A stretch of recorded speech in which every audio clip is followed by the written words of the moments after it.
we talk about it. Today we're talking about this country right here. South Africa is risking big right now.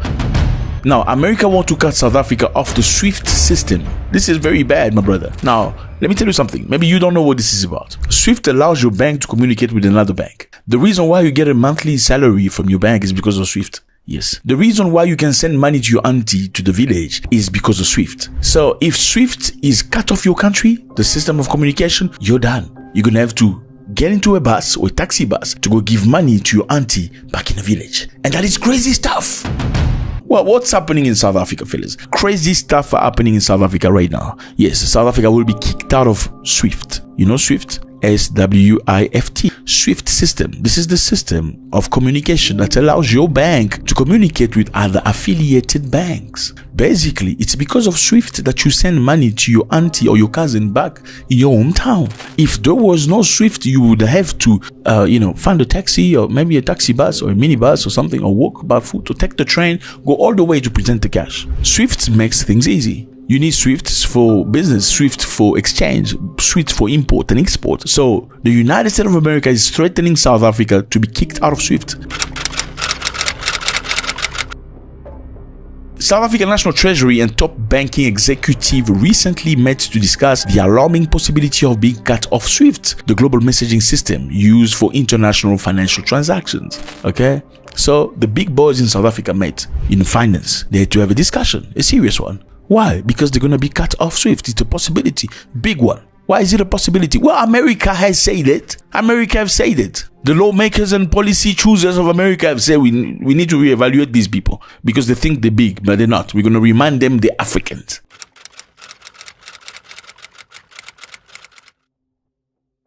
Fellas, US lawmakers are considering a bill seeking a full review of South Africa's relation with Washington. So a full review, they need to sit South Africa down and do a full scrutiny of the relationship with the United States of America. Is South Africa supporting the US? So it's basically like, lecturing a kid. Hey, have you done your homework? Because since you're in the room, you don't clean your room anymore. Why you have papers all over the place? I mean, this is not our policy. I'm the owner. Yeah, that's what it sounds like. Well, draft legislation was proposed in Texas by a Texas Republican. What's his name? His name is Ronnie Jackson. This was done in April. He alleged that the South African nation has abandoned its relationship with the United States of America. For who? For adversaries of the US. We're looking China, Russia, Iran. He also accused South Africa of supporting terrorist organizations and provides the tool necessary to censor corrupt officials. So, fellas, you see what it is? America is basically pulling South Africa left, right, center. Like, come here. Go back there. It's like, I have a problem with you, but I'm just going to make your life difficult. It's like, have you ever had a problem with your manager? It's not even your manager. You have a problem with somebody who has power, but then everybody gets an off day or something except you. Or everybody gets access to something except you. You are blamed for coming late, even though you were there like just a minute late. They make it a big deal. Or your email did not copy. That's what it sounds like. South Africa is taking it left, right, center. Remember, the United States of America recently accused South Africa of genocide against white people. Farmers are being killed. They happen to be white, but whether they're white or black makes no difference to me. But white farmers are being brutally killed, and their land is being confiscated in South Africa. And the newspapers and the media, television media, doesn't even talk about it. If it were the other way around, they'd talk about it.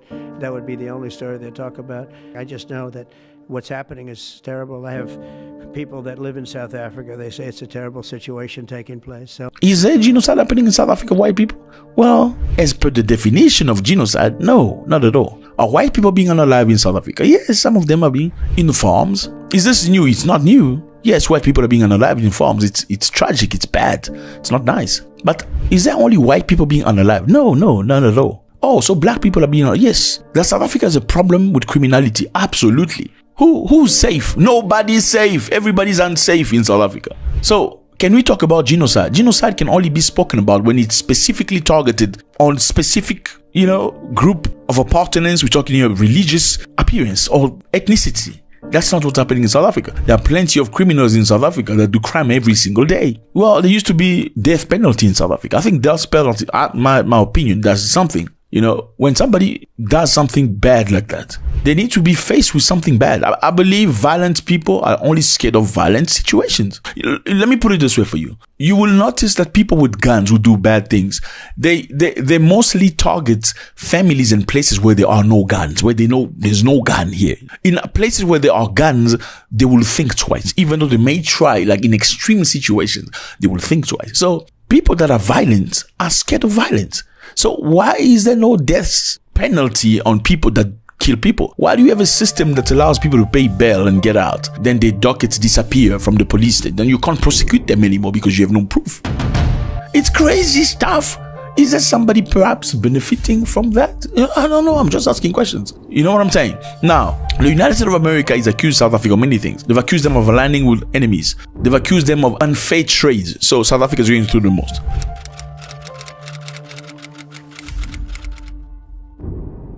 Now, the meeting in South Africa was the meeting between Minister Enoch Godongwana met with bank executive to discuss the impact of potential sanction on payment system and economy.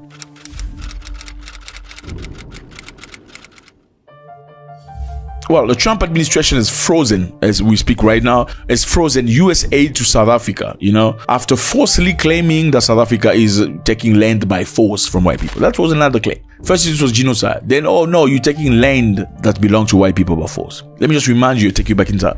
White people came from Europe, okay? They came from Europe into Africa. Many went to different places. The specific whites that went to South Africa went to stay. Unlike white people in Nigeria, in Uganda, Kenya, Tanzania. They went to those places to steal and go back. They went to loot gold, diamond, ivory, uranium, and take it back to their countries. White people that went to South Africa went to stay. They were looking for new settlement, new life. When they went to South Africa, they took land. Did they discuss the land? Well, as per the history, no. They took the land by force, forcing many black people out of their own lands. And in 1913, they made it official. There was a Native Land Act which says no black person could own a land anymore in South Africa. Or the land belonged to white people. So if you want to have some lands, you better work for the white man. Or if you don't want to release your land, you're going to have big problem. So fast forward. After Mandela came out of jail and South Africa's free and the black people take power back, what happened? The current president wants to emphasize something that was spoken about a long time ago. He wanted to ask whether, you know, many people have land since 1913. They don't do anything with the land. Okay, somebody may have land that's as big as 10 soccer field, but he does nothing with it. The land has never been upgraded. Nothing has been done. They just, you know, they just circled the land, they just protected it, but nothing has been done. So the president and the people of the ANC is a political party of Nelson Mandela that is predominantly black, say, why can't you take some of the land that some of these people have? They don't do anything with it, so we can allocate it to the government. Meaning, if the government wants to build a school, an hospital, or something similar to the profit of everybody, we can use that land. Well, the owners of the land say, no, we're not giving you the land because the land belonged to my great-great-grandfather. Well, some of the people say, well, your great-great-grandfather did not have no land. He took the land by force by beating the head out of my great-great-grandmother. That's the fight. Now, Trump says South Africa is taking land by force, but practically they're not. They haven't taken any land. It's a proposition. It's an idea, you know. So the question is here, the relationship between South Africa and America is bad right now. And what has been done, they've frozen aids to South Africa. USA used to provide some aids in terms of HIV. You know, there was a level of a percentage of medication that came from America that helped people living with HIV to stay alive. A percentage, not all of it. They've cut that out. They've also imposed a 31% tariff, 31% tariff on South African goods. You know, South Africa used to profit from AGOA, which is, you know, AGOA is a system America created to help African nations. You can export to America without having to pay tariffs. And that's helped a lot of industries in Africa, especially in South Africa. The automotive industry, BMW, Mercedes and stuff. South Africa exports cars to the US at a good price. But now that's not going to happen because of the tax. So we're looking at 100,000 jobs being threatened right now. There's a lot of pressure. Why? They're accusing South Africa of being friends with Moscow, Iran, and the other people.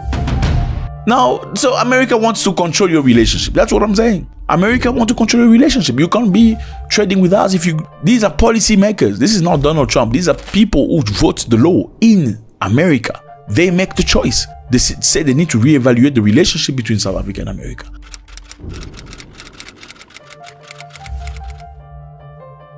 What would happen if South Africa's kick off SWIFT? Number one, economic isolation. Bank will lose access to secure messaging network used for international payment. Number two, cross-border transactions become slow, expensive, and unreliable, forcing reliance on outdated or bilateral systems. So it's going to be very, very difficult. Number three, the rand, the South African currency, would likely weaken sharply to reduce foreign exchange inflows. So it's going to be very difficult. The draft legislation proposed by Texas Republican Ronnie Jackson, this man right here, this is the man that wants you to suffer. Ronnie Jackson alleged that South Africa abandoned its relationship with the US to align with China, Russia, and Iran. Now, why is he doing this? Because he perceives South Africa as a weak link to BRICS. Okay, South Africa is the weaker. Let's put pressure on them. Okay, so they can fold. Now, again, this reminds me of Kenya. You remember a couple of days ago we spoke about Kenya. What happened in Kenya? Well, Kenya is paying $175,000 to a US firm, okay, to go and do lobbying for them because Kenya also was under pressure. They are going to pay $175,000. How much is that in rand? $175,000. I think it's about 2 million or something, or maybe 3 million rand or something per month, or 3.5 million per month. That's what they're paying somebody, okay? Carlos Trujillo. This is an individual, no tax, to go and negotiate, lobby for Kenya in Washington, you know, in order to get America not to kick Kenya out of AGOA. I mean, African countries have to beg. You have to beg. You may look strong, but you just beg. I mean, are you really free? That's a question you got to ask yourself. This is not limited to South Africa or Kenya. Are you free countries? I mean, it's nice to have all that. Are you free countries? Do you think America can bully China like this? Or Russia? Or India? No, because they are independent. They work with each other in Asia. Africans need to work with one another. And Africans need to stop looking down on each other. We need to pick each other up. I mean, many people are disappointed that Ruto has to pay $175,000 to an American man so he can go speak for Kenya. Speak for Kenya, please, so they don't kick us out of AGOA. Speak for Kenya so that American legislation doesn't have strong policies against us. Please speak for Kenya. Are you really independent? Let me know how you feel about this. Fellas, please drop a comment. YouTube say a lot of you guys watch videos, but you're not subscribed. Why are you not subscribed? I'm asking. I don't know. But I like you. Don't you like me back? Click on the button subscribe and click on the notification so you can see every notification whenever you can. And before you leave, drop a comment. We want to know how you feel about this. Is this power? Is this slavery? What is this situation? God bless.